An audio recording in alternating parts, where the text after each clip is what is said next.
Hi guys! For today's video, samahan nyo naman kami ngayong mamasyal. Today is February 17 at special day ng aming daddy. Ngayong araw nga ay sineselebrate ni daddy ang kanyang birthday. Gusto ni daddy i-celebrate ang birthday niya kasama ang buong family. Bukod nga sa amin ni Kuya Aaron at ni Baby Emory, kasama din namin ngayon ang parents ni daddy at ang kanyang pamangkin. At dito nga dinala ni daddy ang buong family sa Manila Ocean Park.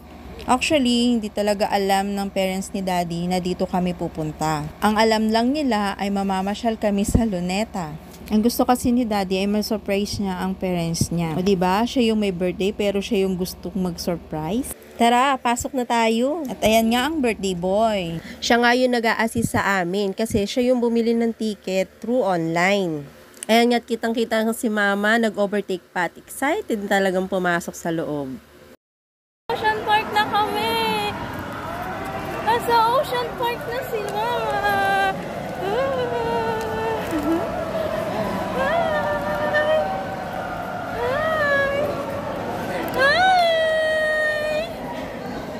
Pagkapasok nga namin ay dumiretso na kagad kami sa Oceanarium. Okay, Oceanarium!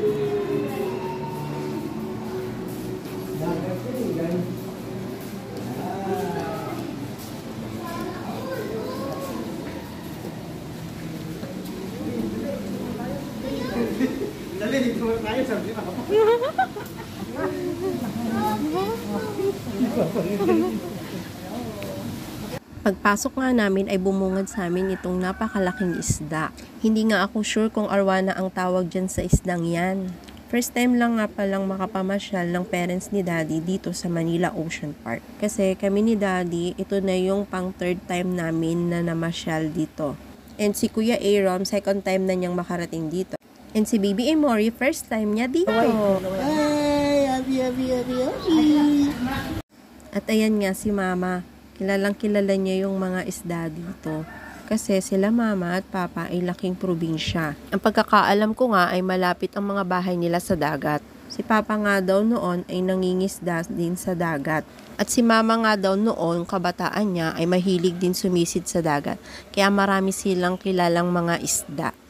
Dahil first time nga nilang makarating sa Ocean Park, ayun nga tuwang-tuwa sila sa mga nakikita nila. Sinasabi nga nila sa amin yung mga pangalan ng mga isda. Kasi nga naman, hindi talaga namin kilala yung ibang mga isda dito. Hindi lang pangalan ng mga isda ang sinasabi nila sa amin. Sinasabi din nila sa amin kung anong masarap na luto dun sa mga isdang yon. Siguro kung wala sa aquarium yung mga isdang yan, naku, naluto na kayo ni Mama Linda. Ayan nga, kitang-kita ang malalaking ngiti ni Mama. Anong balak mo dyan, Ma? Ano ito dyan?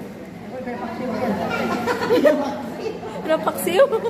Hindi ko na maalala kung anong tawag yun sa isdang yan, pero masarap daw yan ipaksiw, sabi ni Mama Linda.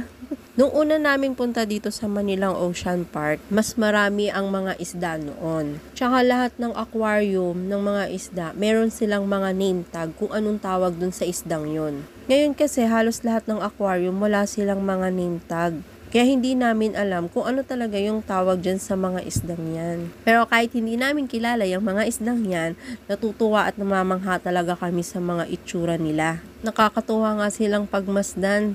Welcome to Los Atlantis. Siyempre, ang makikita pa rin natin dito ay mga isda pa din. Ayan nga si Kuya Aaron, tuwang-tuwa sa mga nakikita niya. Kasi kahit siya, ngayon lang din niya na-appreciate yung mga isda na nakikita niya ngayon. Kasi nung first time na pumunta dito si Kuya Aaron is 1-year-old lang siya nun. Nung time na yon ay hindi pa niya na-appreciate yung mga nakikita niya sa paligid niya. Kasi nga naman 1-year-old lang siya nun, ano bang malay niya? Kami kasi ni daddy noon ang excited na madala siya sa lugar na yan. Kasi nga akala namin matutuwa siya sa mga nakikita niya. Pero nung time na yon ang nag-enjoy lang ay si mami at si daddy. Sa lahat ng aquarium na nakita namin dito, parang ito lang yung may name tag. Rabbit fish nga daw ang tawag dyan sa isdang yan. Ayan nga si Mama, sobrang tuwa niya sa mga isda. Sinusubukan pa niyang hulihin tong malaking isdang ito. Kasi nga daw, masarap nga daw talaga yung isdang yan at paborito daw niya. Nakakatuwa nga silang pagmasdan kasi hindi na sayang yung effort ni Daddy na dalhin sila dito. Kasi kitang-kita naman sa mga itsura nila na masaya sila. The living ocean. Hi, Tony! Hindi ka makita against the light. At ito na nga ang main attraction dito sa Oceanarium.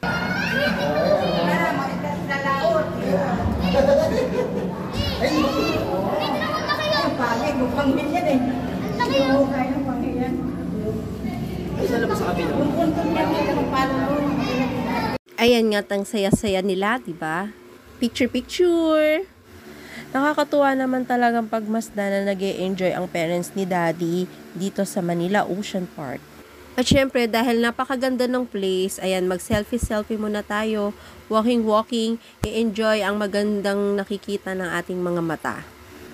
Ayan nga, si Kuya Aero may ayaw magpahawa kasi gusto niya siya lang yung maglalakad. Tuwang-tuwa rin talaga siya sa mga nakikita niya dito. Sobrang saya din naman talagang makitang nag-e-enjoy siya. Sa lahat ng isda, parang ito talaga yung nakakatakot, no? Kasi naman, ikaw ba naman makakita ng ganyang kalaking pating? Diyos ko, di ka ba naman talagang matatakot? At yan yung pinakamalaking pating na nandyan sa loob ng aquarium, camera shy pa. Nakikita niya sigurong binivideohan ko siya, kaya nagtago siya dyan, no? At dito na nga nagtatapos ang pag-iikot namin sa Oceanarium. Sa next video naman na ibang attraction naman ang isi-share ko sa inyo. Siyempre, dito pa rin sa Manila Ocean Park. Thank you for watching. Bye!